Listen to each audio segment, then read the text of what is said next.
আসসালামু আলাইকুম রাহমাতুল্লাহি ওয়া বারাকাতুহু। সবাই কেমন আছেন? আশা করি ভালো আছেন। আমিও ভালো আছি।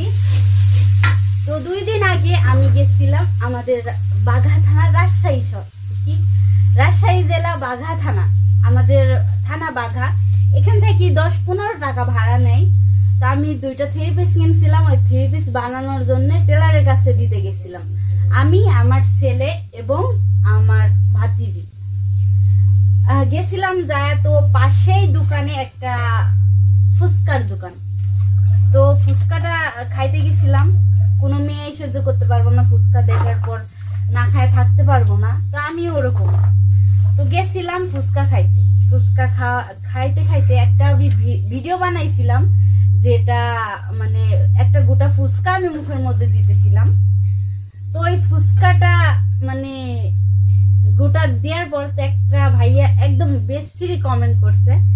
তো বেশি কমেন্ট করলে আমার কোনো যায় আসে না তাতে, কিন্তু যায় আসছে কিসের জন্য জানেন? প্রত্যেকটা প্রবাসীর মেয়ের নিয়ে কথা বলছে। ওখানে আমার যায় আসছে কিসের জন্য প্রত্যেকটা মেয়ে প্রবাসী মেয়েদের নিয়ে কথা বললো। সে তার কোনো অধিকার আছে? তো কমেন্টটা আগে পড়ে শোনাই যে কি একটা কমেন্ট করছে, ওইটা আগে আপনাদের পড়ে শোনাইতেছি।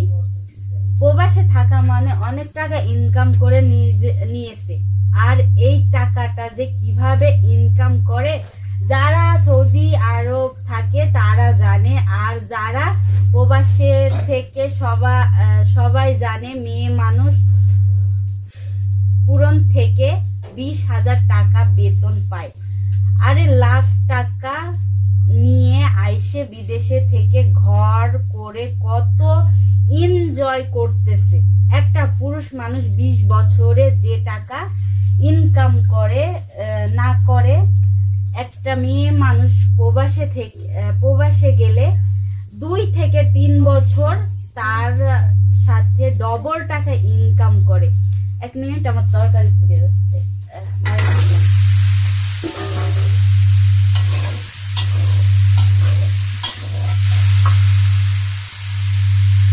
পুরুষ মানুষ 20 বছরে যে টাকা ইনকাম করে, একটা মেয়ে মানুষ প্রবাসে গেলে 2 থেকে 3 বছরে তার থেকে ডবল টাকা ইনকাম করে। তাহলে আমাদের বোঝা উচিত যে প্রবাসে যায় একটা মেয়ে মানুষ কত ধরনের পরিশ্রম করে, রাতে পরিশ্রম করে। কি ভাই, একটা মেয়ে মানুষ কত ধরনের পরিশ্রম করে, রাতে পরিশ্রম করে, দিনেও পরিশ্রম করে। তাহলে ভাবতে পারেন জায়গার কারণে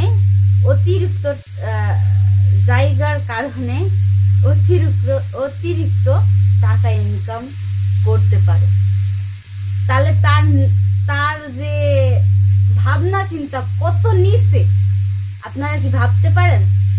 আমি যাই করি ফোনের মধ্যে করি, সবার প্রকাশ্যে করি। একটা প্রবাসে মেয়ে যতটা পরিশ্রম করে, একটা প্রবাসী ছেলে হয়তো তার থেকে কম পরিশ্রম, তার থেকে বেশি করে। কারণ তারা রোদে করে। রোদে যে একটা সৌদি আরবের তাপমাত্রা অতিরিক্ত, হ্যাঁ এটা মানি যে বেশি পরিশ্রম করে।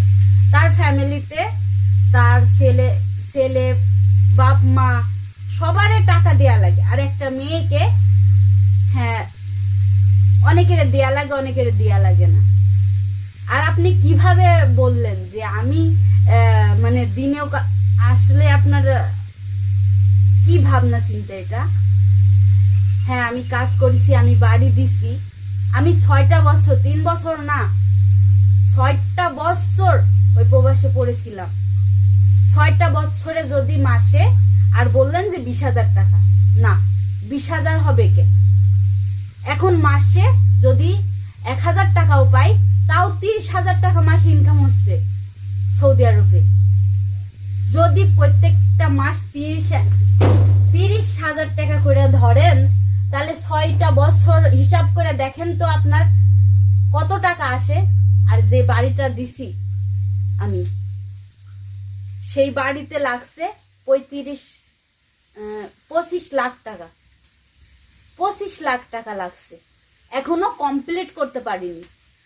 25 লাখের মধ্যে আরো 6 বছরে যা টাকা ইনকাম করছি আমি, জমিন কিনছি 3 কাটা, আরো বাড়ি দিছি আরো 4 লাখ টাকা ঋণ করে বাড়ি দিছি, 4 লাখ টাকা ঋণ করে। শুধু উপর উপর দেখেন আপনারা, ভিতরটা যে দেখে মানুষ দেখা শায়রি ভাবতে হয়, বলতে হয় কথাবার্তা, যে মনে লাগে মানুষের কথাবার্তা। প্রত্যেকটা প্রবাসী মেয়েরে যে এইসব বলেন, আপনিও তো একটা প্রবাসী, সিসি ভাবতে ঘৃণা হয় না এইসব কথা? লজ্জা হওয়া উচিত। আমি এখনো আসনো না ওই প্রবাস থেকে, যার দেখাশোনা করতাম সে মারা গেছে, তার জন্য চলে আসতে হয়েছে। যে বাড়িটা দিছি শুধু দেখতেছেন, হ্যাঁ খারাপ ভাবতেছে অনেক মানুষ, জানি যে একটা মেয়ে কিভাবে দিতে পারে, দিছি আমি আলহামদুলিল্লাহ। অনেকেই দিছে, অনেক প্রবাসী মেয়েরাই দিছে, কারণ তাদের পরিশ্রমের টাকা তাই দিতে পারছে। যদি হারাম টাকা হইতো তাহলে কখনো এত বড় বাড়ি দিতে পারতো না, কারণ হারামের টাকা একদিক দিয়ে আসে আর একদিক দিয়ে চলে যায়, এটা মনে রাখবেন। কাকু এরকম বেশিরি কমেন্ট করার আগে 3-4 বার 10 বার ভাববেন। ভালো থাকবেন, সুস্থ থাকবেন, আল্লাহ হাফেজ।